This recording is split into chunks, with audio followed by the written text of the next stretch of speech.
large crowd. Somehow I knew Marnie and Mary would bring out a pretty good-sized crowd. So we welcome all of you. I'm Becky Hogue. My parents started this program. We are in our 35th, but really 37th year.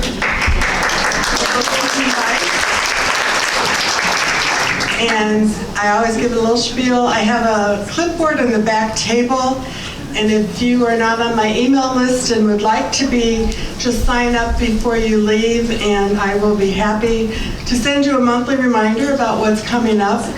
And we have one more program, and our speaker, Carl, is back there eating his lunch. He vouches for the food at the cafe.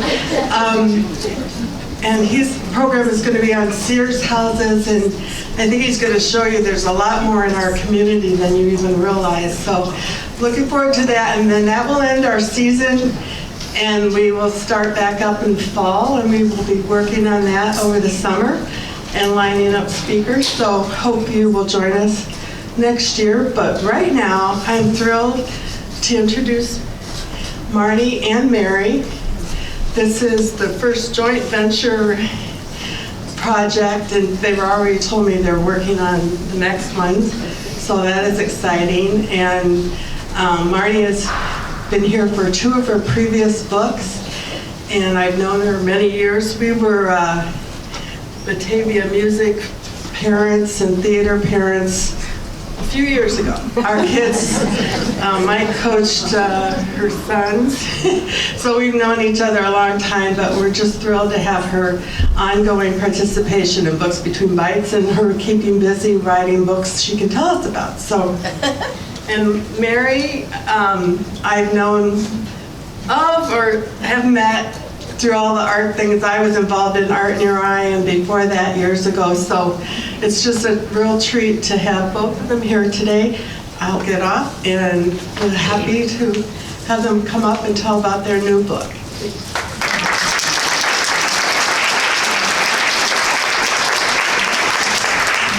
Well, Mary and I just can't thank you all enough for coming. It feels like a party. This is so exciting. We're just thrilled to be here. I'm thrilled to be back. Mary for her first time. And we want to thank Becky so much for her wonderful Books Between Bites that she's done all these years and kept it going. And Barb Mabs for doing the wonderful video taping of us. We hope we look good and don't mess up. So thank you. And all of Batavia's staff has been wonderful.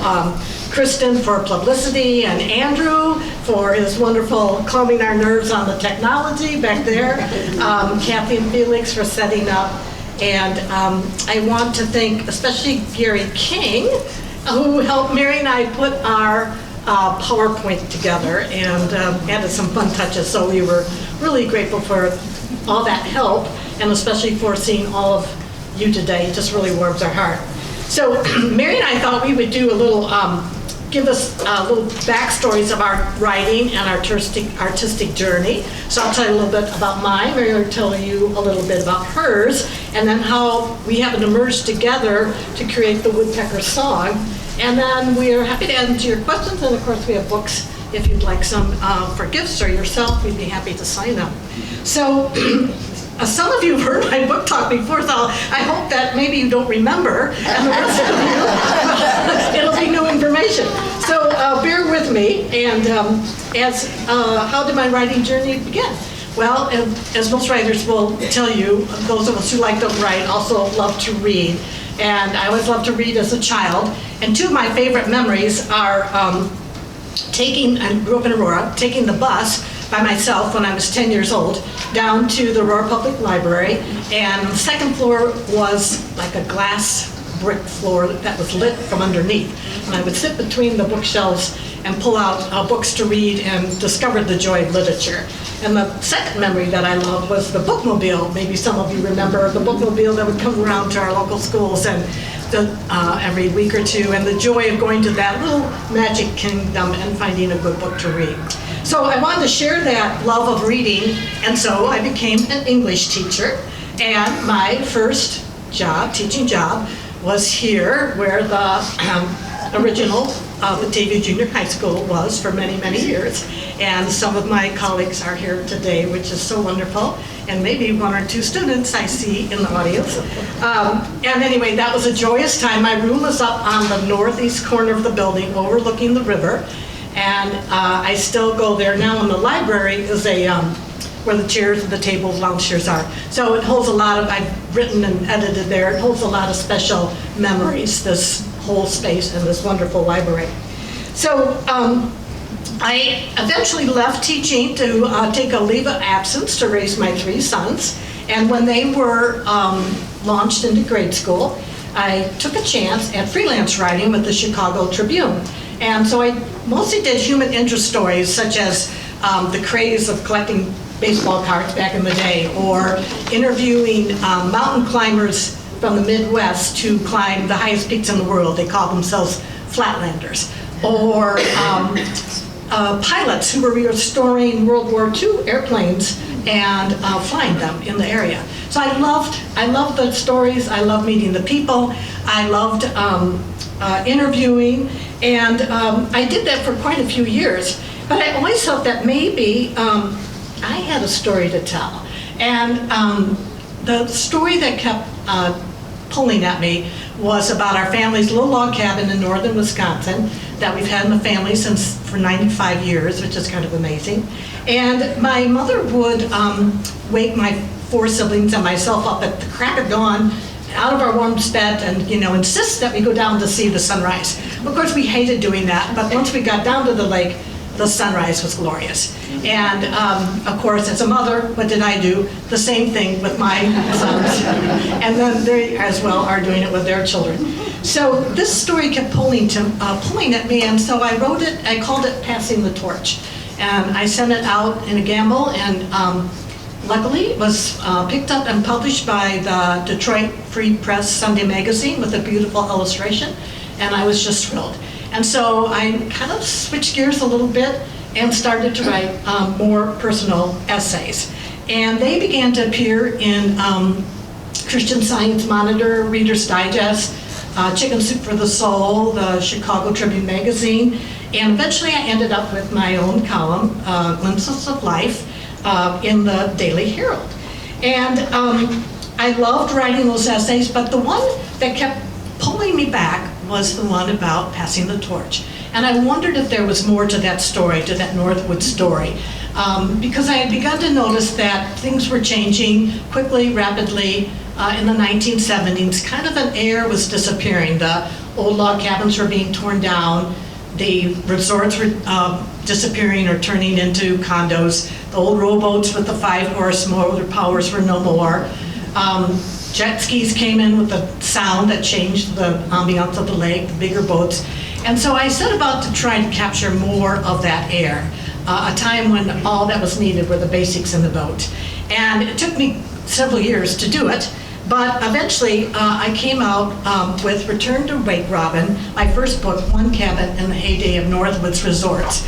That was published by the Wisconsin Historical Society Press, and they've been around since 1855. So I knew I was in good company. And so a couple years after that book came out, I thought about all those essays, and I thought, what about those? Could they turn into a book? And interesting, I pulled together the manuscript. They filmed the themes of friendship, family, nature, technology, some sad, some funny, but those ordinary moments that somehow stick with us and become extraordinary and profound. And gratefully, the Wisconsin Historical Society published my book called On a Clear Night, Essays from the Heartland. And like stars on a clear night, they're the experience that kind of binds us together. And a lot of them take place here in Batavia. A lot of them about my family. They're still talking to me, so that's a good sign. That's a good sign. So shortly after that book came out, I was lucky enough to be interviewed on NPR's WNIJ station out in Northern Illinois University in DeKalb there. And afterwards, Dan Klefstedt, who was the host at that time, invited me if I'd like to try my hand at writing perspectives, which for the station is a little vignette of about 275 words, and 90 seconds. So you write it and then you record it, and it's on air. And so I took that chance, and in 2018, my first perspective, A Winter Walk in the Woods, came out with a theme of, you have to kind of distill, you come out with a 1,000-word essay and distill it down to 275 words, was the theme of how nature can inspire our imagination. So now we have to pause for a minute and do a little flashback, because you're wondering, how does my good friend Mary Parks come into the picture? So we're going to go back in time a little bit. There we are. So Mary and I both grew up in Aurora. She on the east side and I on the west side. And Mary went to Madonna High School and I to West Aurora High School. And coincidentally, we were both cheerleaders. And she, from Madonna at that time, cheered for Marnie, and I cheered for West High. So when our teams competed, we met each other a few times and knew of each other. So fast forward about 10 years later, and lucky for us, we ended up as neighbors across the street from each other off of Deer Path Road and Horseshoe Drive. And another lucky break was that we had boys. Mary had Brad, and I had John, Bob, and Tom. And the four of them made a wonderful quartet of adventure for us in the neighborhood. And so here are a few of the things that we did over the years. We were neighbors for 25 years, so there was a lot of time to establish traditions. One of our favorites was the Halloween. Every Halloween we would go trick-or-treating together. We just loved it. The homemade costumes. Mary's was always the best because she's an art teacher. Brad was dressed up as a frog. And we would walk through the dark night, rain or shine, and those were just special moments. As was, we went Christmas caroling every December, and Mary would make up, the boys brought their instruments. We have a grandma, my mother, with us this time. And the boys would bring their instruments, and Mary would pass out a flyer, beautifully drawn flyer, to the neighbors and say, if you would like us to stop by and Christmas carol, leave your porch light on.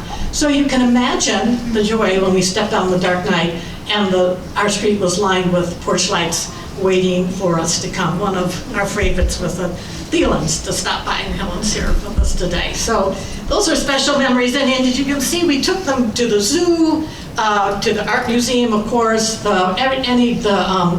aquarium, the planetarium, you name it, we were there. And in addition to spending hours and hours playing, the boys playing in each other's yards. And during that time, Mary and I would sometimes sit as an art teacher, English teacher, wondering if one day, dreaming big, that we might do a children's book together.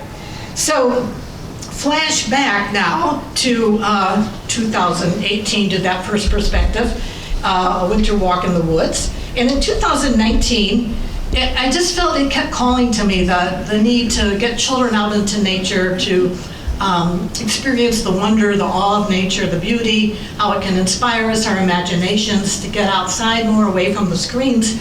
And I just wondered if that first perspective, A Winter Walk in the Woods, could maybe be turned into a children's story.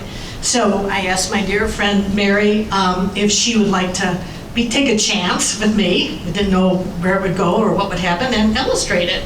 And gratefully for me, she said yes, and came up with this amazing art that just knocked my socks off. And so in 2020, we finished the book and created a query letter. We put it into a PowerPoint. My son John helped us put it into a link, and with high hopes and big dreams, we sent it out. And this is Mary's beautiful cover that you can see here, and she's going to tell you more about that a little bit later.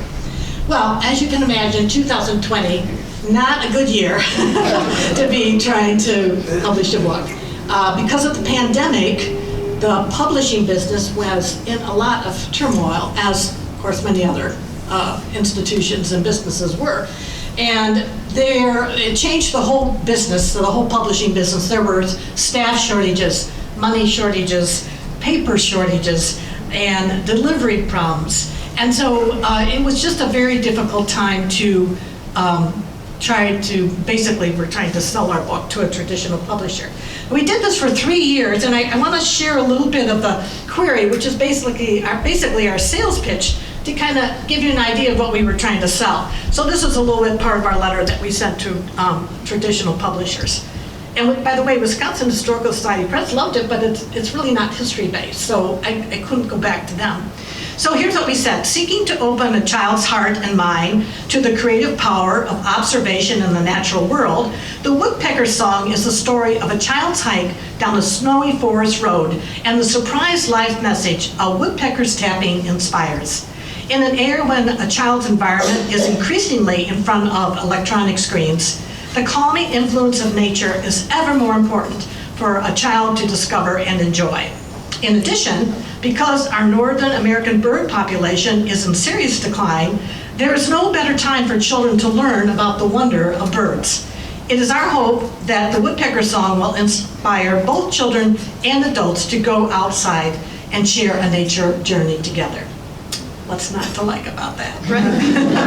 But we got many rejections. The feedback was encouraging. They loved the art, they loved the story, but for a variety of reasons, it was no cigar. And that was, as you can imagine, discouraging. So the turning point came last March in 2023. Three things happened that kind of changed our course and actually brought us here today. The first was that, oddly, I had hip replacement surgery on March 10th, and it was successful. And that night, as I was in my hospital bed recovering and unable to sleep, I thought, well, I'll just check my emails. And guess what? There was the straw that broke the camel's back. It was a beautiful rejection. And it was full page, and the editor was so sensitive and thoughtful and saying what she loved about the art or the story. But for whatever reason, they would not be able to accept it. And the point that really made me just about fall out of the hospital bed, new hip and all, was that the books that they had scheduled were booked out until 2026. So I know, Mary, and I hate to admit it, and I know you can tell, but we're not spring chickens. So 2026 is a long ways away. So at the same time that spring, my dear friend Sammy King, the wonderful writer, came out and published her book, Mom's Time Out. And if you haven't read it, it's wonderful, hilarious look back at what parenting can, the fun and pitfalls of what parenting can be. And she came out to great success. And she said, she kind of gave me a kick in the pants and said, Marnie, you can do this, it's easy. And I'm not sure we found it that way, but she left great example. And actually, it set me free from all that querying, which was very, very freeing and helpful. And the third thing that happened is that Becky Holt very kindly last spring said, do you have a book in the works? We'd love to invite you back to Books Between Bites. And I was just thrilled because this is such a wonderful venue. And I said, yes, I have a book, but guess what, it's not published. So Mary and I made an executive decision. We changed course and decided to publish independently. And we knew we needed help, and so we hired the wonderful Christine Coletti of CK Publishing. She's based in Wisconsin, is a wonderful editor and writer, and had hoped to be here, but she's traveling, so we missed her, but she was just a godsend in terms of her expertise, patience, perseverance, with two novices, publishing their own book. So, as you can imagine, as first-time author and illustrator, we were flying by the seat of our pants and had many challenges. The first being that on the first deadline that Christine needed responses from us, we both happened to be traveling and without cell phone coverage. So we would be talking to each other on the phone and saying, we need to decide about and then the phones would go down. So Christine was very patient. She persevered. We had to frustrating redos of color scanning, book size, computer malfunctions, and then at the end, one of us, just to circle back to the pandemic, got the COVID. So, but Christine stuck with us and was so wonderful with her patience and expertise and steering us through. And we are grateful to say that in at Christmas time, what better time in 2023, the Woodpecker song debuted. So despite all the many frustrating challenges, stops and starts, rejections, it has been a wildly wonderful journey for both of us. And Mary and I would just like to say to the naysayers who rejected us, we have just found out that we're grand prize finalists for a well-known literary award to be announced in May.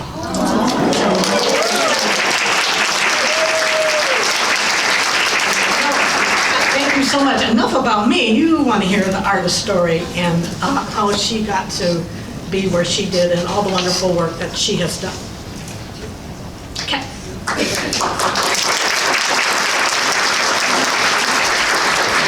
Okay, that I'm here is just unbelievable. Because if you hear this, you're going to wonder, how in the world did you get here?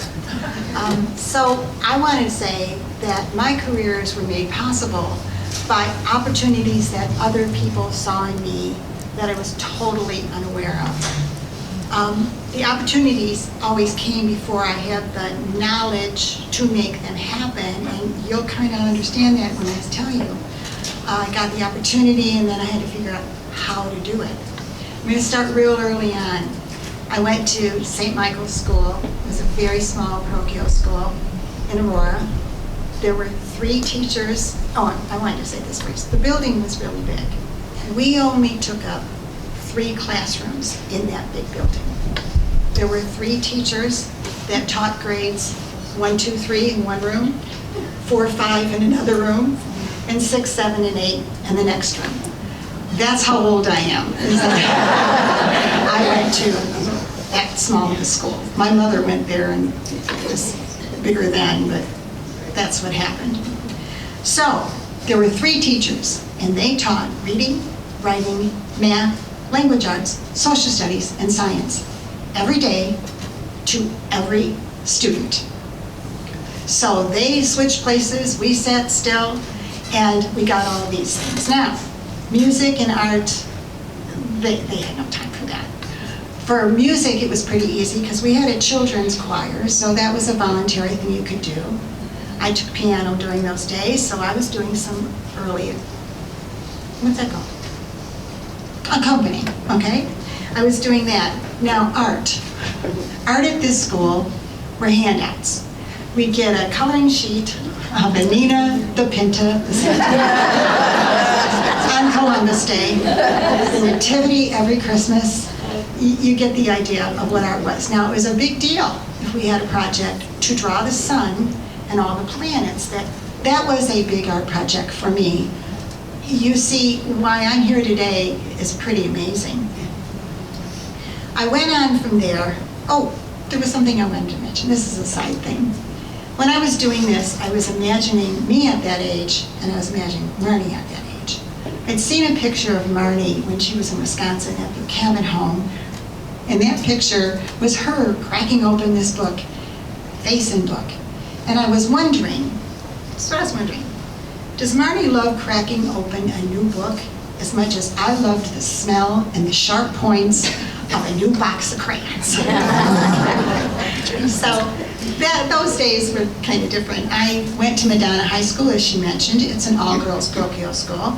It was predictable for me to join the Glee Club and also do some accompanying there. That was predictable. I was one of those kids that strived for really good grades. I took opportunities for every activity I could do. And at that time, I bet we were a lot alike, Marnie. But from there, at graduation, unbeknownst to me, the teachers had asked my mother to look for a scholarship for teaching. They got me a scholarship. I went to college on a scholarship for teaching. I never thought of teaching. I had no clue what I was going to teach, when I was teaching. And yet, there I showed up first day, signed up for my education class, and took those freshman classes that you used to have to take. Did that first year. I ran across a girl. Oh, I gotta move. Oh, I know what I was going to say. That opportunity came to me to be a teacher. So here I am in college, and I met a girl named Izzy. Izzy was on my dorm floor. Izzy was a quintessential hippie. I went to school in the 60s, okay? She was quintessential.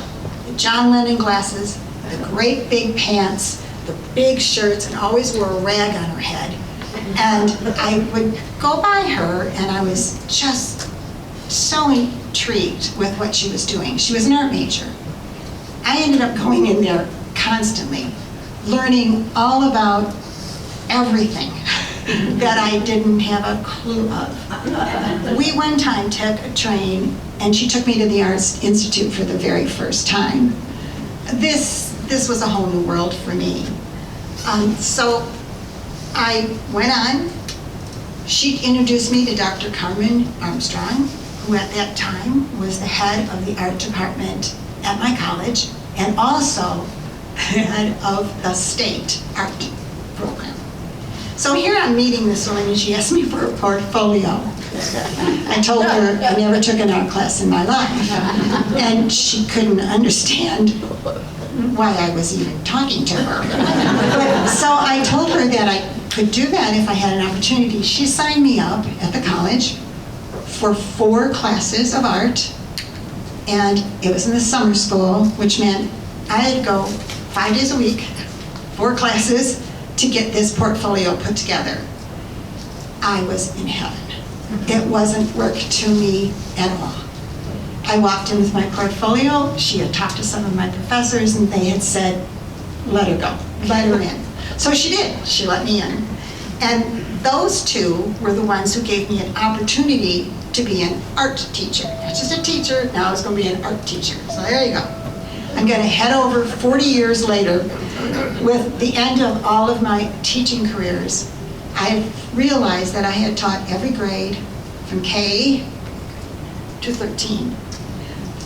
Most of it was in Naperville, and I was doing a master's program in Columbia, not in Columbia, at Columbia in Chicago. And that's a long story how I got that one, but that was quite an adventure. From there, I was retired again, and I went to North Central College. And at North Central College, I taught art majors how to get a license to teach art in the state of Illinois, thinking that most of those parents thought that was very, very important because, you know, what money do you make in art? One of my very first students went to California to become an artist.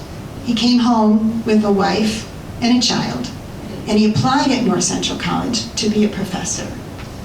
They gave him a job, but not enough hours to be full-time. That's kind of tough when you got a wife and child and trying to do that. I knew it was my turn to pass on the opportunity. And so I told him if he took my job, which I was done, you know, I did that for like 6 years, and I said, you go ahead and do it so that you can be a professor here at North Central College. It takes a village to do these kinds of things, and I was just passing it on. So now I'm home doing art on my own. My dear friend entered my artwork, it was an ink painting, to a competitive show in St. Charles. I didn't know she did it, and I was accepted. When I went to bring my artwork in to I just hear somebody's phone, and I know I didn't turn mine off. It's might be mine. I know I didn't turn it off, so excuse me ahead of time. Anyway, so I know where I was at. Okay, so she had me in there. I was to bring my artwork in, and I walked up to the door, and it said, on a plain piece of white paper with a piece of tape, it said, artists only. And it hit me. She had given me the opportunity for the title of artist. Never saw that happening either. Later on, Marnie came up to me, as she tells you, and she asked me to do a writing for her children's book.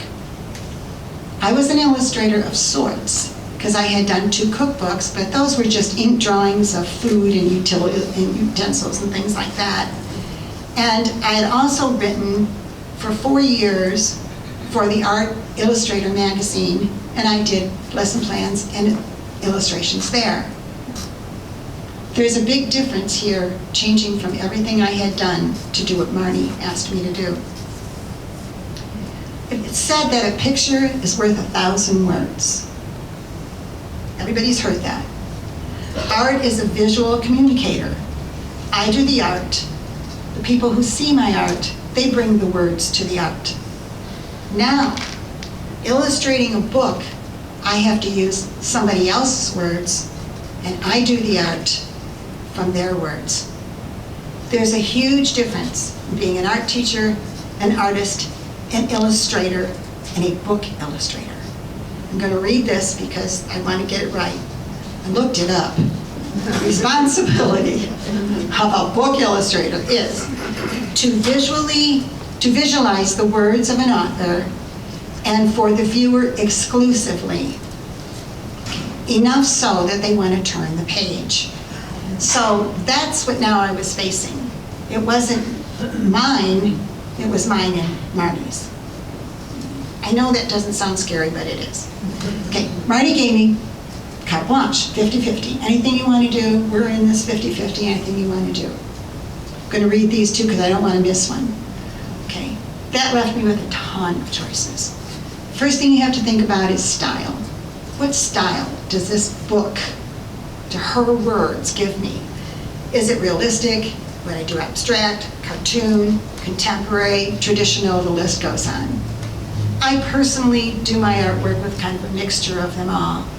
And cartooning was completely out for Marnie's words. I mean, Marnie's words were loving and kind and sweet, and cartooning was just totally impossible. So, and that's okay, because I don't know if I can do cartooning.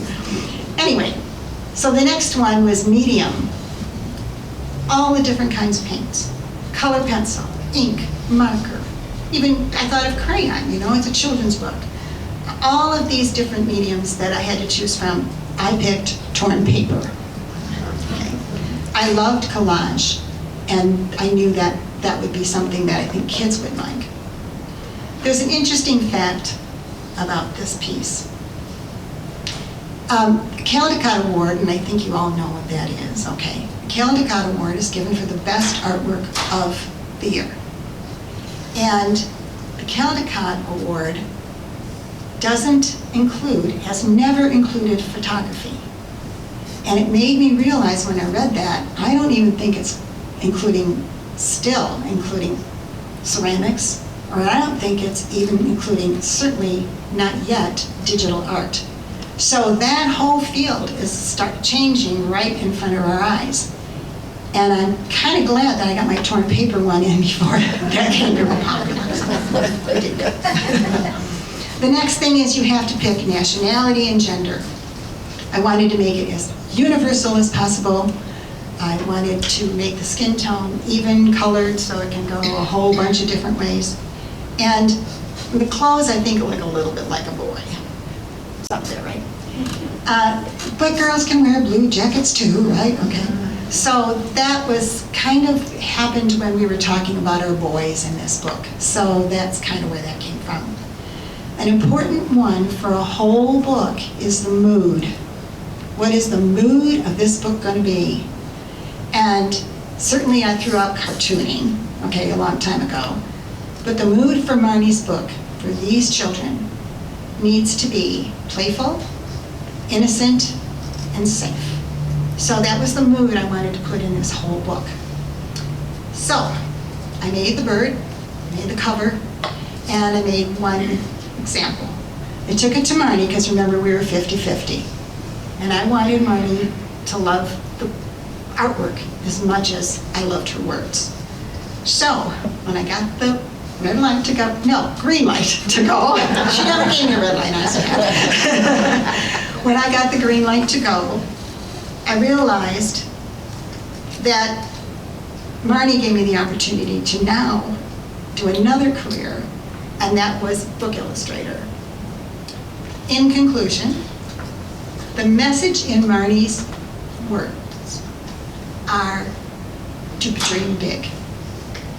I look at embracing all of these opportunities that made me decide to dream big and have them turn out way beyond what I thought they would. If anything in our presentation today encourages you to dream big, most importantly, and this is the important thing for me because this did happen, most importantly, it speaks to your inner soul and it feels authentic to you. Do it. And as Marnie said, no matter what age you are. To each person that helped me through this and brought me here, including Marnie, I'm infinitely thankful. I want to thank the library myself for inviting us to share this opportunity, and our journey independently and together brought us to the book that Marnie's going to read to you, The Woodpecker's Song. I hope you enjoy the story, and I hope you enjoy the illustrations.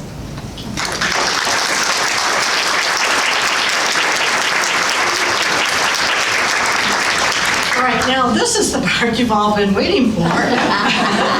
The inside of the book. What does it look like? How did our words and Mary's beautiful art come together? But we have to put you in the mood for that. And Mary talked about mood, establishing mood with her artwork. We discovered after our book came out that there is a woodpecker song that has been out since about 1940, Glenn Miller Orchestra played. And so we're going to have some really fun lyrics. So it's just 1 minute, so it won't go on forever. But just, if you feel like moving a little bit in your seat, it's okay. 1 minute to get you in the mood, and then I'll dive into the story. Here we go. He's up each morning bright and early to wake up all the neighborhood. To bring to A lot of you have said you don't like the woodpeckers on your house. So. Every serenade on wood. Hear him picking out a melody, peck, peck, peck at some old tree. He's as happy as a bumblebee all day long.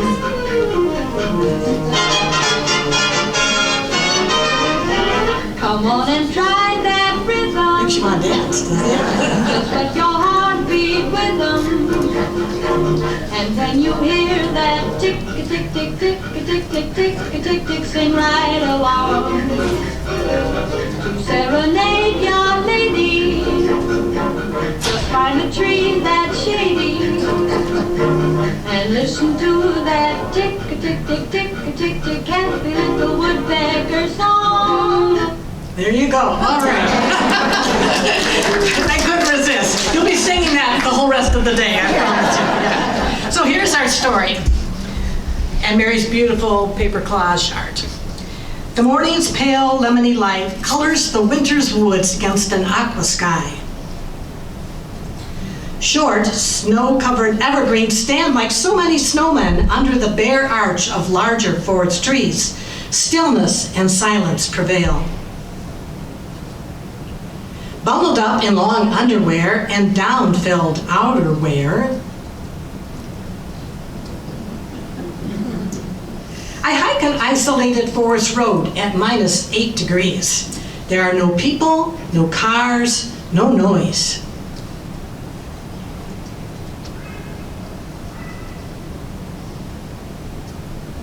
Rolling through the forest like a flowing white ribbon, the snow-packed road beneath my boots is laced with swirls of sand that the snowplow has sprinkled in the pre-dawn hours.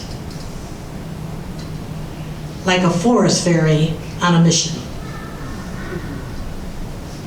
My breath is frosted up the edge of my face scarf, so I stop on a hill studded with birch and pine trees to adjust it and breathe in the peace that has been presented to me.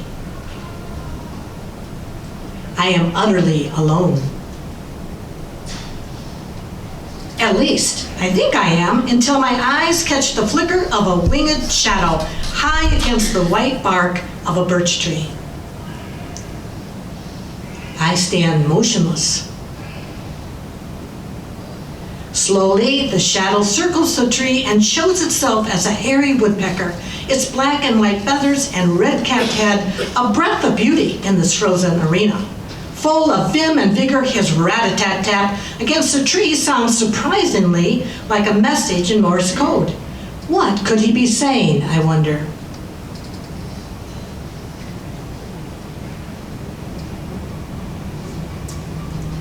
Growing chilled, I listen a little longer, then head on down the road.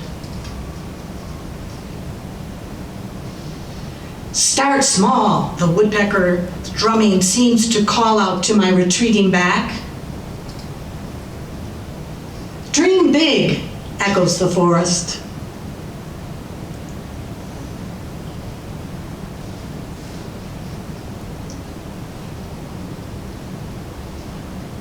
And for a moment, the world feels a little bit warmer as the woodpecker song sinks me home. And for your reading enjoyment, we have Hairy Woodpecker Fun Facts. And so just a couple of them are, hairy woodpeckers drum on the tree branches and trunks to announce their territory. The female looks just like the male, but with no red cap. And there are others there, well, that give you some background, some science about the birds.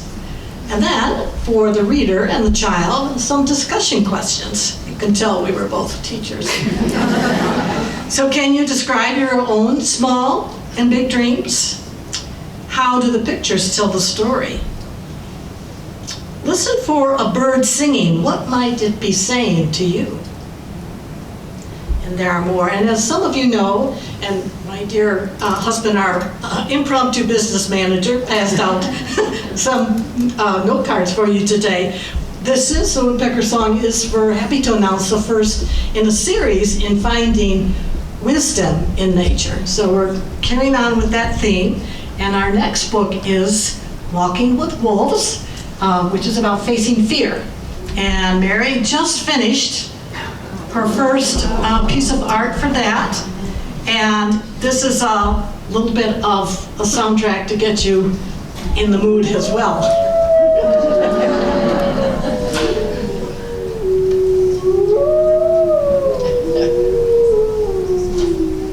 So we're hoping to have that out by fall, so we're very excited.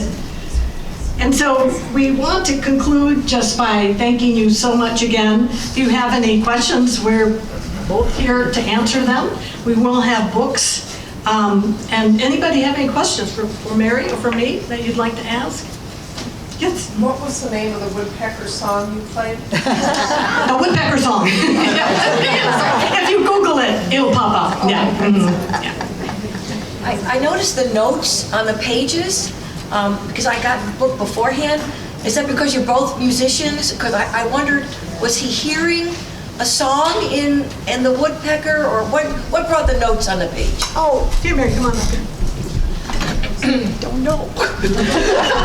What is this song? I was going with the word song, woodpecker's song. I was Okay. trying to just keep that in The flow of the book. Okay. Right. Calling me a musician would be the wrong thing to do. Piano players are musicians. Yeah. Well, there are other questions, yeah. I had a question about the torn paper technique. How does that work?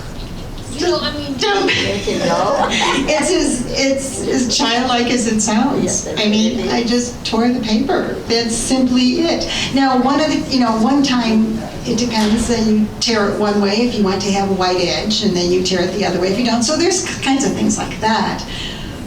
And the kind of paper you use is very, very, very important. Dave thinks I use paper towels for the bottom of my thing, but I did not. It's a very expensive paper, but it creates texture. And texture is what I was going for. What kind of paper is it? Is there a name? I don't know. You go to Dick Blick, it's on the third. It's the bingo prize for people. You know what? I think it's handmade paper. I really do. It's that thick, so it's not like pressed paper or anything like that. And do you tear a whole tree out at once? Or do you just No. tear It's usually pieces? pieces. Okay. Pieces. The long and the shorts and the. Yeah, it's really cute. Somebody mentioned that I should have done a demonstration how to tear them, and thank you. we didn't think of that, but Next book. next time I will bring my papers. Do you paint first and then tear? No painting. No, just, there are some very expensive art papers out there that are just magical. They are just magical, and I get them all, try to get them all, and I use them. And then there's some that I just tear from other kinds of paper. You know, just anything I can find. How about the snowflakes? Oh, those are printed. I printed, those are printed, right, I printed those. Anybody else have a Next. question? How long did it take you to do all that art? Oh, I'm scared out of my mind. I'll tell you why I'm scared out of my mind, because we want to get this next book, which happens in the fall. We want it out by the beginning of August. So I will be sitting down tomorrow, and we did the last page. I did the last page first, the one you saw is towards the end of our book. And Dave wants to tell you how many, tell everybody how oh, many there's pages. 137 pieces in just that little one there. So that answers your question, I think. So I got to sit down this summer and really do it because of the time. We really want it out on time, you know. You chose a hard way to do your artwork. I know, but I don't know. I love it. I really do. And there's a little, I hate to say this, but there's a little more control in that one than there is in other medias. I mean, if you paint a whole picture and then you screw it up at the bottom, you're painting the whole picture again. I just peel this stuff off, you know what I mean? So there's a little bit of comfort there, and I like it. So I guess if you don't like that, that would be annoying. I'm excited. I'm actually going to have my grandchildren come and do some tearing. I am. I honestly are. I am. I'm going to tear it and I'm going, you make little pieces of all the leaves that are going to be on the ground and stuff like that. So, Mary did think that if we do a children's presentation, she would have a torn paper little art project for them to do. Yeah. So that does fit in, hopefully, in the future. Put that in the back of the book even, you know, like let the reader guess. You could put that in the back of the book, she said. oh, yes. Like, Oh. tell people that you did what Oh. you did. That's You know, very even directions to doing We that. like that. Good Really idea. very- Directions to do that. Yeah. Love it. Anybody else got any more ideas? What kind of glue do you use? Oh. Elmer's. That's another class. I'm so embarrassed to say this. You're right, Elmer's. You know, I'm just a me. Elmer's is where, you know, look at my history here. You know what I mean? K through, you know, whatever. I do it. And it works because it works. Because it works. It just works. Lori, back here.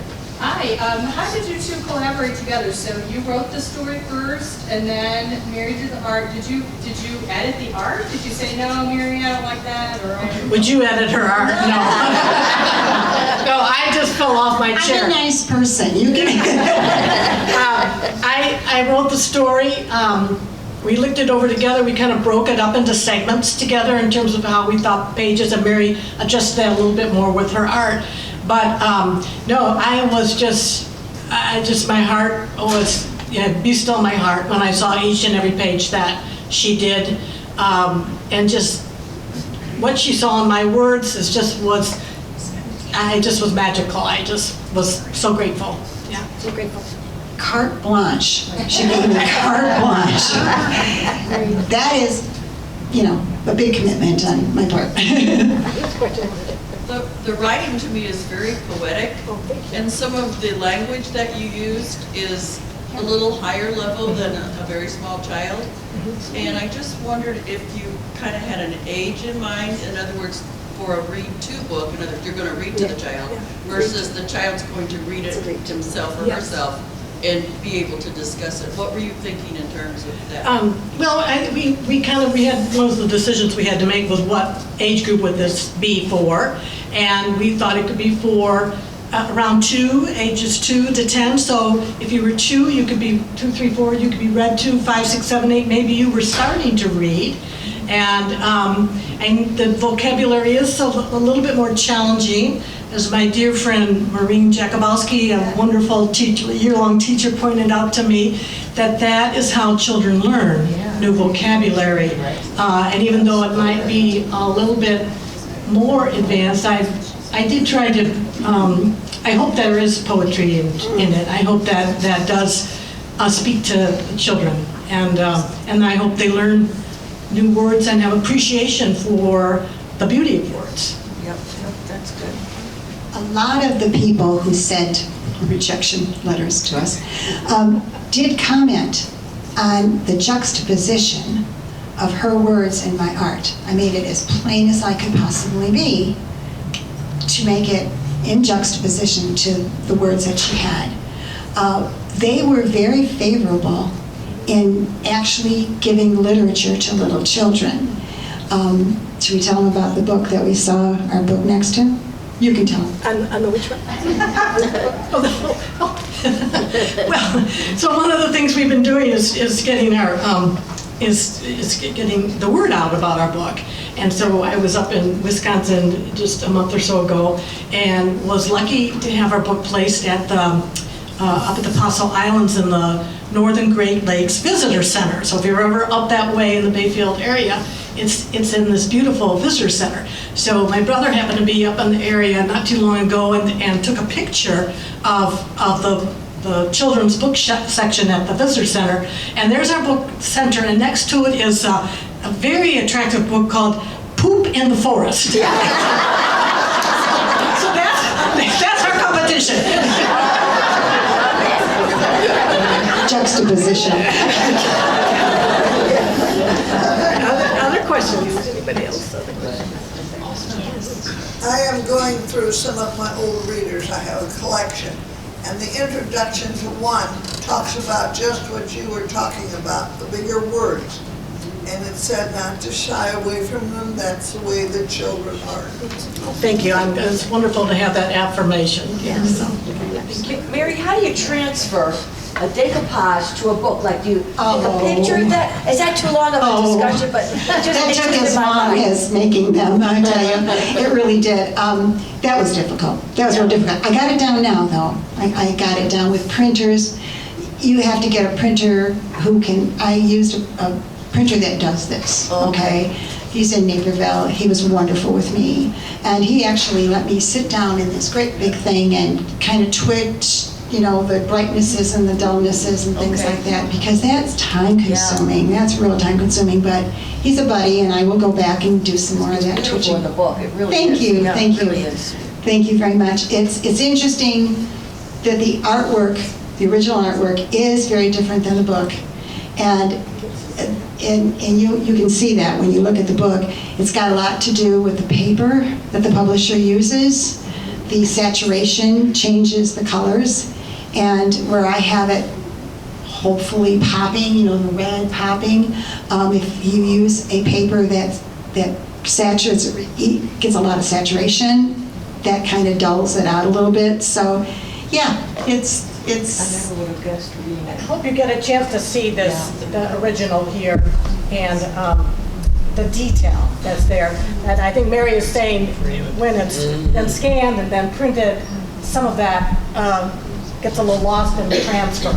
But you can see the detail Thank you. how much Thank you. texture there is in the type of art that she chose to use. To get the texture, do you have a raking light that pulls out the little shadows? No. I don't even know what that light is, I'll be honest with you. No, I don't. Like light on an angle. Do I work with light on the angle to get it? When I'm doing it? Photographing it, yeah. When I'm photographing it, that's what they do. I don't, that I couldn't answer to you. They do their thing, and then I get to tweak it a little bit, but yeah, it's all about them, not me. What sorts of things did the person you hired to, I don't know if you call them an editor, or were they a business manager? I mean, Gail's question is who did we hire? So CK Kaleni Publishing out of Wisconsin, and she's an individual. She also writes and edits work, but she also helped us through this whole transformation of getting it printed, formatting, making decisions about, getting it copyrighted. The formatting is what's the really difficult part. And she did that on the, she has the knowledge to do that on her computer.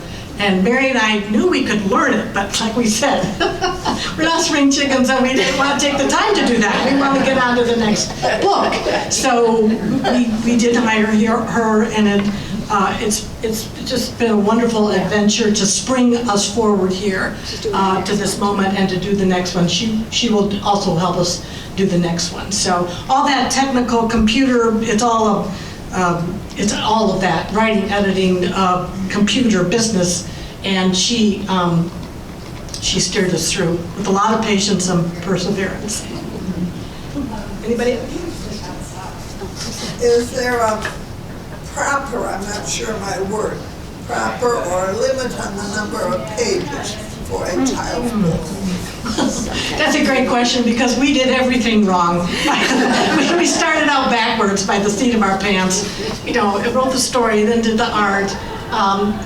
There is a formula for writing children's books, which we didn't know anything about. And still don't. But I think there is a formula for, it has to be 24 pages or 36 pages or something like that. And we just did it backwards. And it turned out okay. Yes, it did.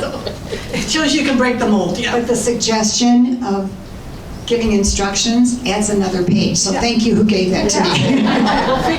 We'll be better at figuring out our pages next time. Yeah. How about anybody? Yay. Thank you. Thank you so much. Thank you so very much. It's been a delight to have all of you here. It means so much to see so many familiar faces. And Mary, our business manager over here, if you're interested, we have hard or soft cover books for sale, or you can just look at Mary's artwork. And again, we thank you so much, and we can't leave you without a final rendition of the Woodpecker song. So to send you on your way, here you go. Thanks again.